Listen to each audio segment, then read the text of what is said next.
Bonjour, dans cet épisode, je vais vous parler des 5 pires erreurs de management.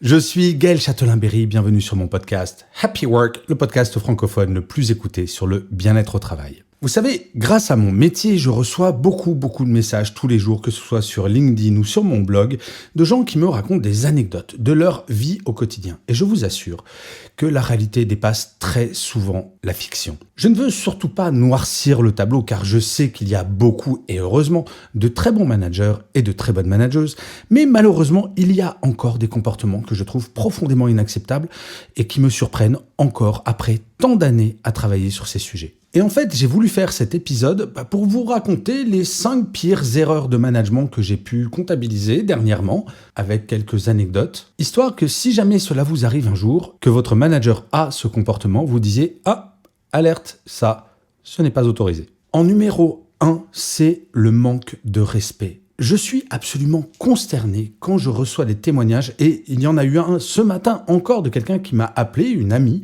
pour me dire que son manager l'avait traité d'abruti directement au téléphone, comme ça. J'ai d'autres témoignages d'insultes en public en traitant le collaborateur ou la collaboratrice d'incompétent ou d'incompétente. Le manque de respect, c'est vraiment quelque chose d'hallucinant. Si jamais vous êtes manager et que vous n'êtes pas satisfait du travail de quelqu'un, cela peut arriver. Moi-même, quand j'étais manager, il m'est arrivé de devoir gérer, oui, des formes d'incompétence, des erreurs, ce genre de choses. Mais il ne faut jamais attaquer la personne. Il ne faut jamais insulter la personne en tant que telle. Ce n'est qu'un travail. La personne n'est pas idiote, la personne n'est pas débile, elle a juste fait une erreur. Et l'idée, quand on est manager, c'est de tirer vers le haut les gens. Ce n'est pas au contraire de les enfoncer, de les humilier. Et malheureusement, ce manque de respect existe encore en entreprise. Et bien souvent, c'est parce que le manager ne sait pas comment gérer ce genre de choses. Si jamais vous vous sentez en tant que manager concerné par ce genre de comportement, essayez la prochaine fois que la moutarde vous monte au nez, de prendre un petit temps de recul, de vous dire « Oula, mes mots vont dépasser ma pensée, je vais donc faire une pause, réfléchir et faire un tête-à-tête avec la personne pour lui dire comment progresser. » Mais j'ai vraiment mis le manque de respect en numéro 1 car je trouve cela profondément inacceptable, que ce soit d'ailleurs dans la vie professionnelle, mais comme la vie personnelle. La deuxième gigantesque erreur, c'est l'absence de feedback positif. Pourquoi je dis l'absence de feedback positif ? Parce que, bizarrement, nous sommes beaucoup plus habitués à faire du feedback négatif. Oui, quand quelque chose est mal fait, on n'hésite pas à le dire. Et c'est depuis que l'on est tout petit, je le dis souvent, c'est nos maîtres et nos maîtresses, nos professeurs soulignant en rouge tout ce que l'on faisait mal. Eh bien souvent, quand on devient manager, on est très fort pour souligner en rouge ce que font mal les équipes. Il faut apprendre à souligner en vert, et pas forcément que les grandes choses. Dire un simple merci sur un dossier qui est rendu, faire une félicitation au détour d'un café à la machine à café. Ces petits feedbacks positifs, c'est du quotidien. Je compare le management souvent aux relations de couple. Je ne sais pas si vous êtes en couple au moment où vous écoutez cet épisode, mais il est de bon ton de faire des compliments, des feedbacks positifs à votre compagnon ou à votre compagne un peu tous les jours. Il ne faut pas attendre la Saint-Valentin. C'est un petit peu comme si la Saint-Valentin, c'était l'entretien annuel de votre couple. Ben non, ça ne marche pas comme ça. Tous les jours, il faut faire des petits compliments, il faut faire des feedbacks positifs, dire des choses sympas. Être manager, c'est aussi ça. La Saint-Valentin, quand on est manager, d'une certaine manière, avec ses collaborateurs et ses collaboratrices, c'est tous les jours. La troisième grosse erreur qu'un manager peut faire, c'est le manque de recul. Très souvent, un manager va avoir le nez dans le guidon et ne va voir vraiment que les choses à court terme. Il faut savoir, parfois, appuyer sur la pédale de frein, s'arrêter pour analyser la situation, essayer de voir une image un petit peu plus large. Malheureusement, on réagit quand on est manager sur l'instant parce qu'on va gérer le court terme. Un bon manager, alors je mets bon entre guillemets parce qu'on peut toujours s'améliorer, je ne sais pas ce que c'est véritablement un bon manager, par contre, je sais ce que c'est un mauvais manager. Un mauvais manager, ça va être quelqu'un qui va réagir uniquement sur le court terme et ne va pas voir plus loin que le bout de son nez. Prendre du recul, c'est aider son équipe à voir loin, à donner du sens, à donner une direction, à donner une perspective. La quatrième erreur, et celle-là est vraiment très importante, c'est le manque de confiance accordé à son équipe. Un bon manager doit donner de l'autonomie à son équipe. L'autonomie, ça ne se décrète pas. Bien entendu, un jeune collaborateur ou une jeune collaboratrice sera moins autonome que quelqu'un qui a 10 ou 15 ans d'expérience.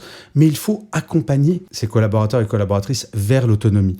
Il faut donner des missions et vérifier que, la personne peut de plus en plus être autonome. Et petit à petit, la personne va devenir totalement autonome.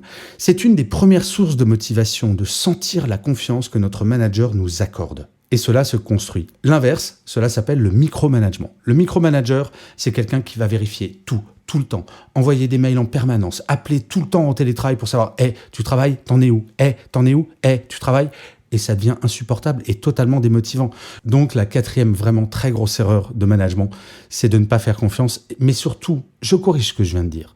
Ce n'est pas de ne pas faire confiance, c'est de ne rien faire pour essayer de construire cette relation de confiance. Car la confiance, ça se construit au même titre que la confiance, ça se détruit en un claquement de doigts. Et la cinquième très grosse erreur, c'est ce que j'appelle le manque d'optimisme. Je ne sais pas si vous avez déjà travaillé pour des managers qui sont hyper pessimistes, qui voient tout en noir, tout le temps.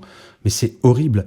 Je le rappelle souvent, une équipe ressemble à son manager. Si le manager est souriant, l'équipe sera souriante. Si le manager est optimiste, l'équipe sera optimiste. Et l'optimisme, ce n'est pas de tout voir en rose, c'est de se dire, quelle que soit la situation, quel que soit le problème qui se pose, on va trouver une solution, on va agir ensemble. Et avoir un manager optimiste, mais qu'est-ce que c'est agréable. Je me rappellerai toujours, j'étais à l'époque chez Énergie, j'étais le directeur général adjoint des régies du groupe Énergie, et on n'avait pas atteint les objectifs. Et mon président vient me voir, et je me disais, je vais me faire engueuler. Et en fait, loin de m'engueuler, il me dit, écoute, on n'a pas fait les objectifs. Ok, maintenant on va travailler ensemble parce que je sais qu'on peut y arriver. Je sais qu'on peut rattraper ce retard. Et on va travailler ensemble pour construire une stratégie. Cette personne était incroyablement optimiste, avait réalisé, oui, on n'a pas fait les objectifs, mais personne n'est mort. Il n'y a pas mort d'homme. C'est pas un drame. Mais maintenant, si on est optimiste, on va essayer d'aller encore plus loin parce qu'on va travailler ensemble de façon constructive.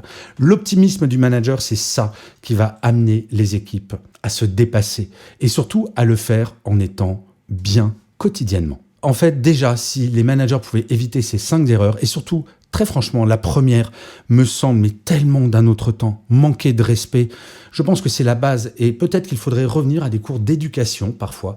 Mais la chose qui est importante, chers amis, c'est que si jamais, à un moment, vous êtes victime de ce genre de comportement, sachez que ce n'est pas acceptable et que vous avez le droit, voire le devoir de dire « Écoute, je n'accepte pas que tu me parles comme ça. Je comprends que tu puisses être énervé parce qu'on n'a pas fait les objectifs. Par contre, il faut se parler avec respect. » Je crois que c'est la base fondamentale de toute relation humaine.